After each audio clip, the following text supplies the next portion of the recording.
Hi friends, good morning. Welcome to Discovery Learning. मैं धीरज कुमार आप सबों का इस डिस्कवरी लर्निंग चैनल पर वेलकम करता हूं। इसमें हम लोग मूल अधिकार के बारे में चर्चा कर रहे हैं, संविधान के मूल अधिकार के बारे में। इसमें 6 प्रकार का अधिकार है। या आज लास्ट अधिकार पढ़ेंगे, संविधानिक उपचार का अधिकार। आर्टिकल 32 को जानेंगे और 32 के तहत ही जो न्यायालय को अधिकार है रीट जारी करने का, जो 5 प्रकार का रीट होता है उसको जानेंगे। आज पूरा मूल अधिकार को कंप्लीट कर लेंगे। आज मूल अधिकार का चौथा पार्ट 4 वीडियो है ये। आप जो है पार्ट 1 से लेकर पार्ट 3 का वीडियो इसी चैनल पर देख सकते हैं। तो चलिए स्टार्ट करते हैं। आज जो है मूल अधिकार फंडामेंटल राइट्स का पहले जो है ये इसको हटा दिया गया, संपत्ति के अधिकार को मूल अधिकार से हटा दिया गया है, इसको कानूनी अधिकार में रख दिया गया है। 44वां संविधान संशोधन 1978 में जो है जनता पार्टी के सरकार के समय इस संपत्ति के अधिकार को हटा दिया गया है और आर्टिकल 19 में भी जो 6 प्रकार की स्वतंत्रता था उसमें से संपत्ति का अधिकार को हटा दिया गया था इसी संविधान संशोधन के तहत। यदि इसको हटाया गया तो कहां पे रखा गया, तो इसको हटाकर जो है 300 के क में रखा गया है, ठीक है, जो कि कानूनी अधिकार हो जाता है। यानी संपत्ति रखना आपके पास वह आपका मूल अधिकार नहीं है, अब यह कानूनी अधिकार बन गया है। कब से? 1978 से, 44वां संविधान संशोधन से। तो ये लागू किया गया है 20 जून 1979 से लागू हो गया। इसको भाग जो है 12 में और अध्याय 4 में रखा गया है। आर्टिकल पूछे तो अनुच्छेद 300 के क में रखा गया है, जो एक प्रकार से कानूनी अधिकार हो जाता है, ठीक है। मूल अधिकार जो है माँ बाप का प्यार पाना भी मूल अधिकार हो गया है। ये 2006 की घटना से, जिस मूल अधिकार में किसी तरह की कठिनाई समस्या आता है जिसके संरक्षण के लिए सुप्रीम कोर्ट और हाई कोर्ट जाते हैं, तो समय समय पर कोई मामला आता है तो उसमें सुप्रीम कोर्ट और हाई कोर्ट में जो भी आदेश देता है, जो भी निर्णय लेता है, तो वह एक तरह से इसमें झूठ जाता है। उसी प्रकार से जो है माँ बाप का प्यार पाना मूल अधिकार है। कहने का मतलब है कि कोई बच्चा है और कोई बच्चा डिवोर्स हो जाता है, किसी जो है दो वैवाहिक जीवन में डिवोर्स हो जाने के कारण उसका जो बच्चा है किसी एक के पास रहेगा, यानी कि मम्मी के पास रहा, तो पापा को उससे प्यार करने का अधिकार है, उससे बच्चे से मिलने का अधिकार है, चाहे उसके पास रह रहा हो चाहे नहीं रह रहा हो। यदि मम्मी के पास रह रहा है तो, और यदि पापा के पास रह सकता है तो सेम जो है मम्मी उससे मिल सकती है, समझ सकती है, उसके बारे में जान सकती है, पूछ सकती है। ये अधिकार होता है। यानी बच्चों का जो है माँ बाप का प्यार पाना यह मूल अधिकार हो गया है। यह बात आप ध्यान रखिएगा। और मंदिरों में महिलाओं को जाने से अभी भी रोका जाता है ना, कहीं कहीं देखा जाता है, लेकिन मंदिरों में महिला को जाना, पूजा पाठ करना, पूजा अर्चना करना यह मूल अधिकार हो गया है।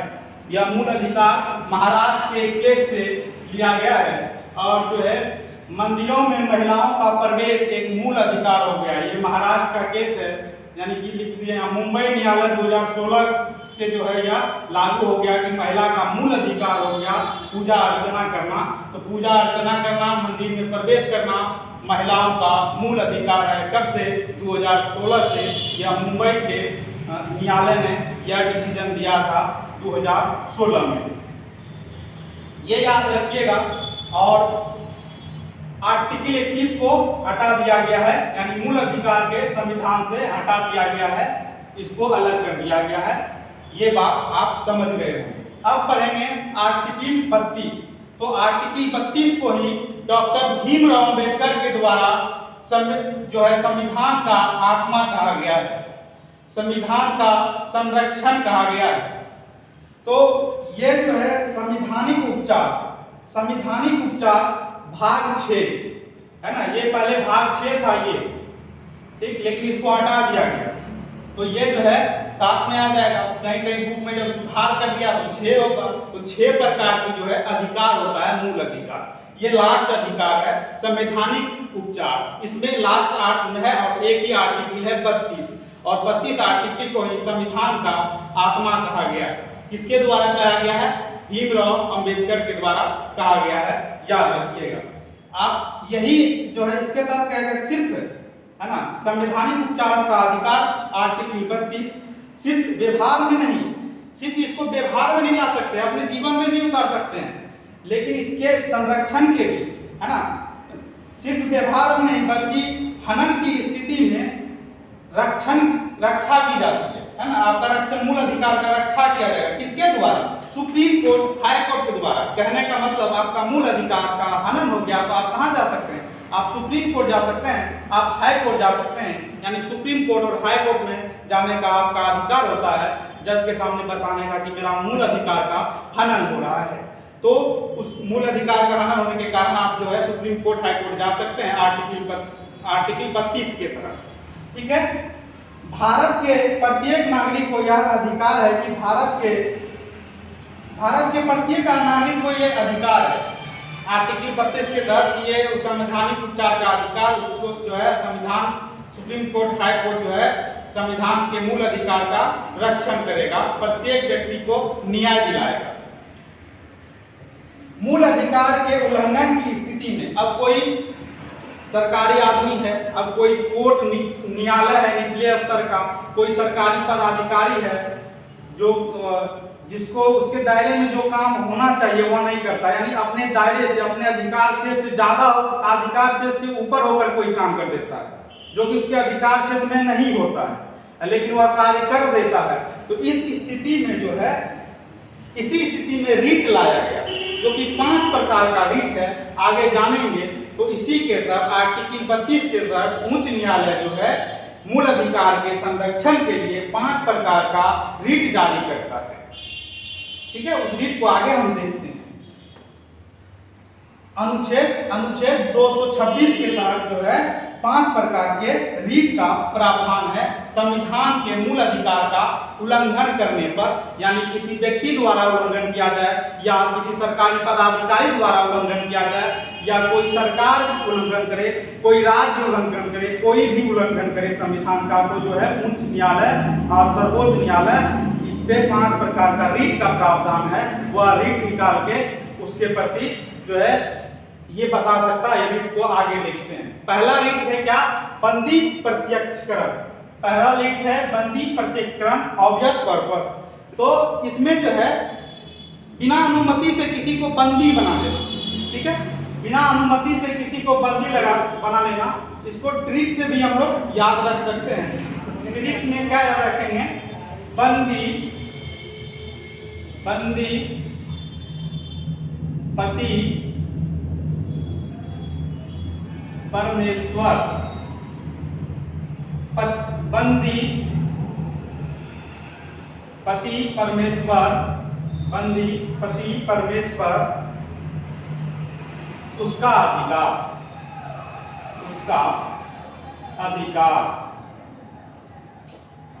तो याद रखना है बंदी पति परमेश्वर उसका अधिकार, यानी कि बंदी से हो जाएगा बंदी प्रत्यक्षकरण, पति से हो जाएगा परमादेश और परमेश्वर से हो जाएगा प्रतिषेध और उसका से हो जाएगा उत्प्रेषण।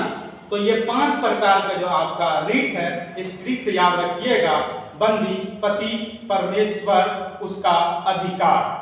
ठीक है, इससे याद रखिएगा। और 5वां हो जाएगा अधिकार प्रत्यक्ष। ये 5 प्रकार का आपका क्या है? रीट है जो उच्च न्यायालय जारी करता है।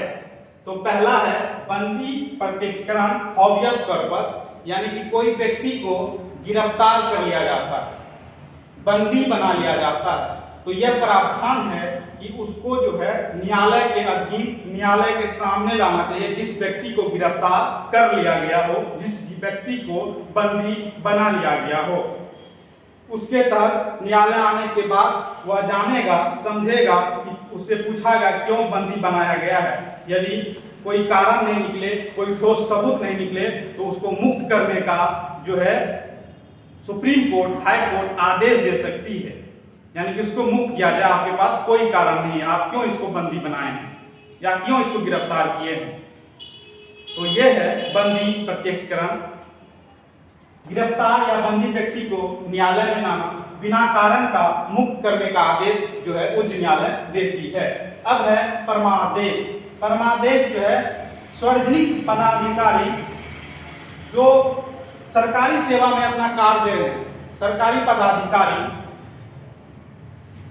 और उसके अंदर यानी कि उच्च न्यायालय से सुप्रीम कोर्ट से हाई कोर्ट नीचे आते हैं, यानी उसके अधीन होना, तो यह लिखे अधीनस्थ न्यायालय एवं व्यक्ति पर जब अपने दायित्व का पालन नहीं करे, यानी कि जो सरकारी पदाधिकारी है, जो नीचे का न्यायालय है, वह जो है अपने दायित्व का सही से काम नहीं करे, अपने दायित्व सही से नहीं निभाए, तो ये परमादेश जो है रीट जारी किया जाता है। परमादेश रीट जारी करता है जो सरकारी पदाधिकारी है वह बढ़िया से काम नहीं करता है, अपने संविधान में जो चीज लिखा गया है, जो काम उसको दायरे में लिखा गया कि आप इस दायरे के अंदर रह के काम कर सकते हैं, वह नहीं करता है, उससे ऊपर जाके कर जाता है, तो उसके लिए सब जो है रीट जारी किया जाता है।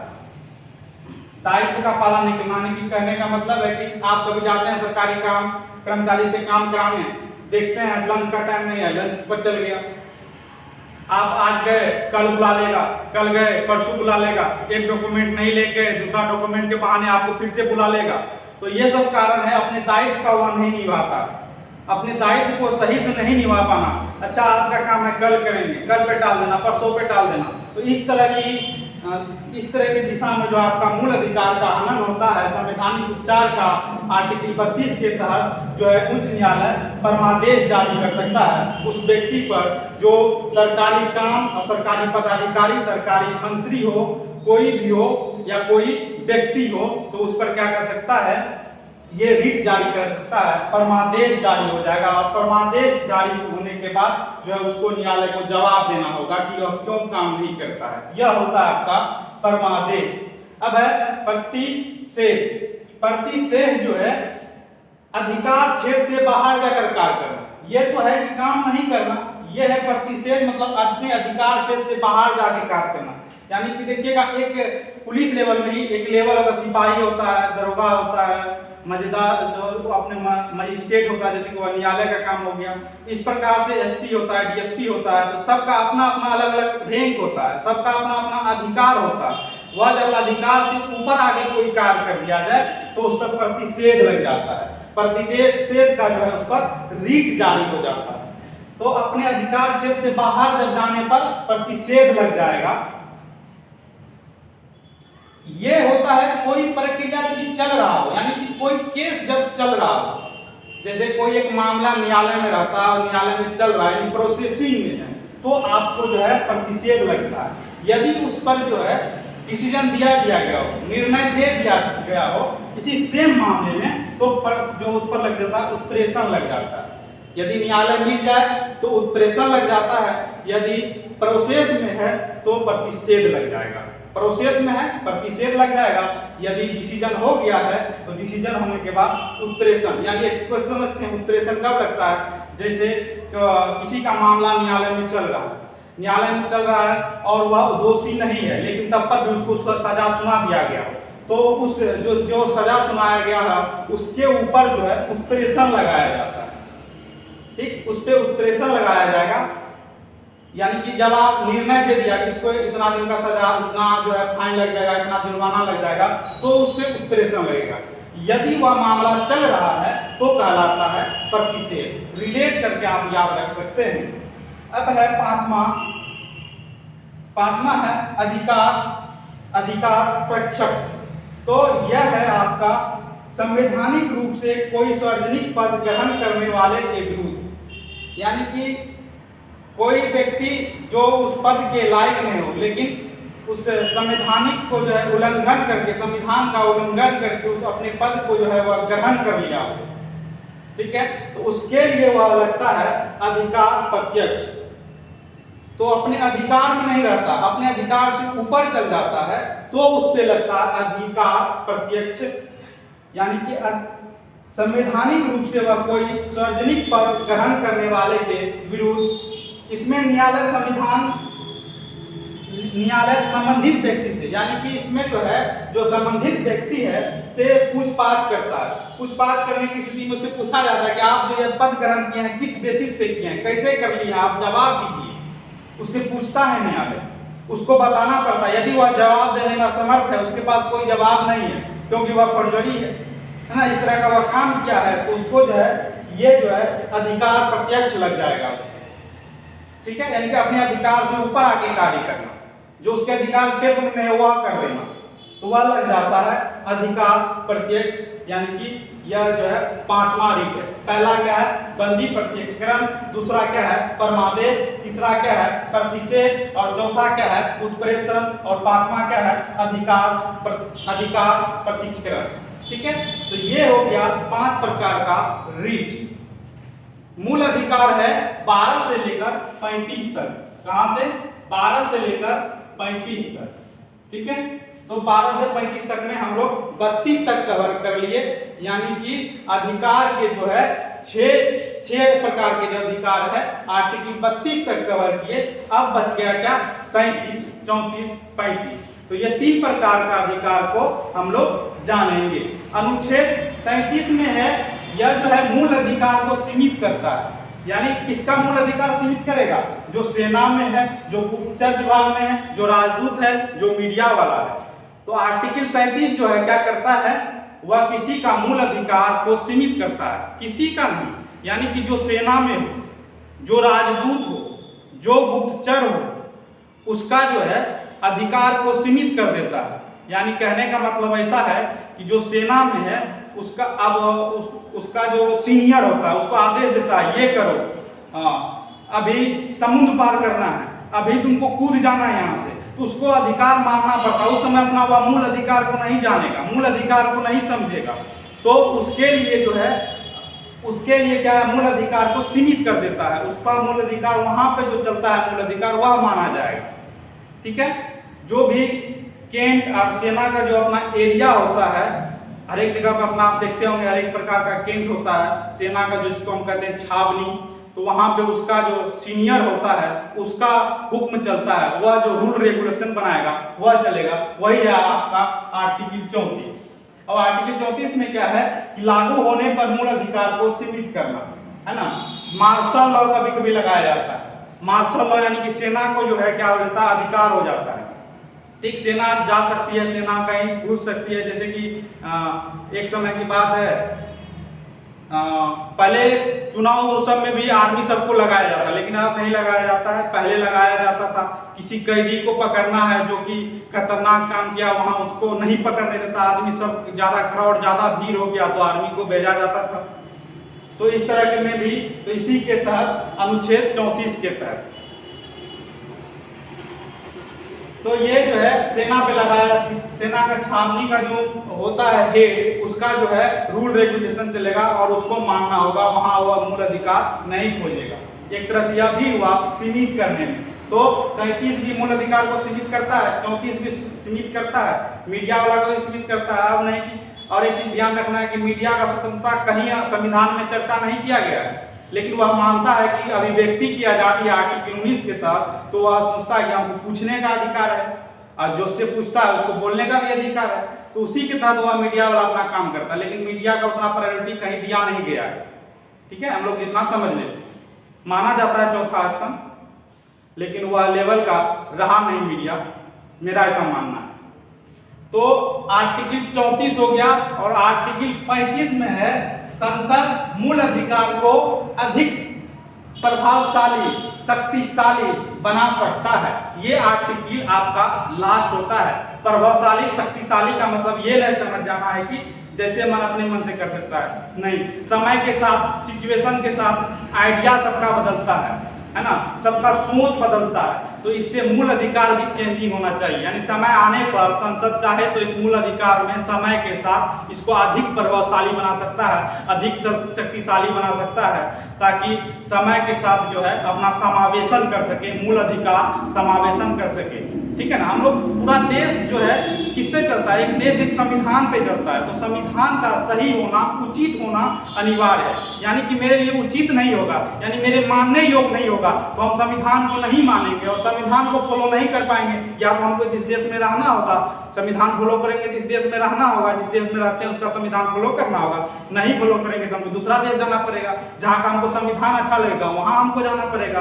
तो ये सब स्थिति उत्पन्न होती है। संविधान यदि लचीला ना हो, संविधान यदि कठोर ना हो, तो ये सब स्थिति उत्पन्न होता है। यदि क्वेश्चन पूछा जाए कि भारत का संविधान कैसा है, तो लचीला भी है और कठोर भी है, सबसे बड़ा लिखित संविधान भी है, और अभी तक संविधान में लिखने के बाद कोई चेंजिंग नहीं किया गया है। यही संविधान का, भारत के संविधान का महत्वपूर्ण इंपॉर्टेंस है। यदि कोई भी विद्यार्थी जो कॉम्पिटिटिव एग्जाम का तैयारी कर रहे हैं, दरोगा और बिहार एसएससी का तैयारी कर रहे हैं, तो आप इस चैनल से जरूर जुड़ जाइएगा। आपके लिए हम अलग अलग सब्जेक्ट का अलग अलग टीचर के माध्यम से क्लास प्रोवाइड करने का प्रयास करेंगे। आप इस चैनल को सब्सक्राइब कर लीजिएगा, तो इस पर हम टेस्ट सीरीज चलाने का भी प्रयास करेंगे। हम प्रयास करते हैं कि आगे से इस पर हर एक टीचर के द्वारा अलग अलग सब्जेक्ट का लाइव क्लास दिया जाए। तो यदि आप दरोगा का डबल स्टार का सपना है, तो चैनल को सब्सक्राइब और इस वीडियो को लाइक अवश्य कर दीजिएगा।